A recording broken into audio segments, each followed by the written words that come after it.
اب مہر جو ہے کم سے مقدار اس کی مقرر ہے نبی کریم جی سرکار نے ارشاد فرمایا کہ لا مہر لاقل من 10 دراہم 10 دراہم سے کم کوئی مہر نہیں ہے جو آج کل کے حساب سے اگر دیکھیں تو 3-4 ہزار روپے بن جاتا ہے تقریباً تو کم از کم یہ تو ہونا چاہیے اگر اس سے کم مقرر کیا تو اس کو یہاں تک پہنچانا ہوگا اور اگر بالکل مہر مقرر نہیں کیا تو پھر مہر مثل ہوتا ہے یعنی جو والد صاحب کے خاندان کی اکثر عورتوں کا مہر مقرر ہوا وہ ایز اٹ از ہو جائے گا اور ویسے اگر مقرر کرنا چاہیں وہی حضرت نے جیسے مسئلہ بتایا کہ زیادہ کی کوئی مقدار نہیں ہے باہم میوچل انڈرسٹینڈنگ سے جو مقرر کرنا چاہیں لیکن وہ اتنا نہ ہو وہ بعد وقت لڑکی خوبصورت ہوتی ہے یا جو لو میریجز ہوتی ہیں اس میں ایموشنلی بلیک میلنگ کرتی ہے کہ یہ حور اسی وقت تمہارے قابو میں آئے گی جب اتنا تم پیسہ دو گے اور اسے سمجھتے ہیں بچی کے پروٹیکشن کے لیے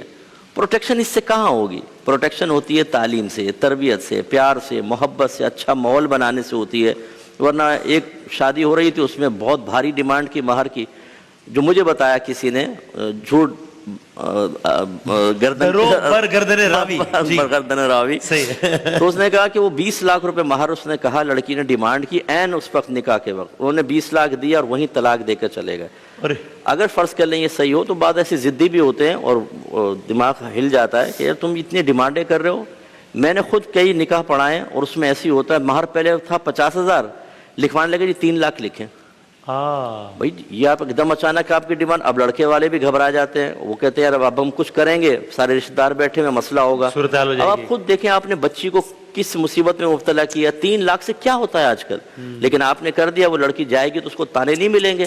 وہ نہیں اس کو ڈانٹیں گے ڈپٹیں گے کہ تمہارے ماں باپ نے کیا کیا ہے شادی کے ٹائم پر لیکن وہ لالچ ایسی ہوتی ہے وہ اس طریقے سے معاملات کر لیتے ہیں تو زیادہ کی کوئی مقدار مقرر نہیں باہم رضامندی سے کر سکتے ہیں اور مہر کی ادائیگی کب تک ہو جانی چاہیے یہ اصل میں مہر 2 طرح کے ہوتے ہیں ایک معجل ہوتا ہے عین سے ایک حمزہ سے ہوتا ہے معجل معجل جو ہے اس کو عند الطلب بھی کہتے ہیں اس کے ہمارے ہاں اس کا اصول بس یہ ہے کہ لڑکی جب چاہے اس کی ڈیمانڈ کر سکتی ہے جب چاہے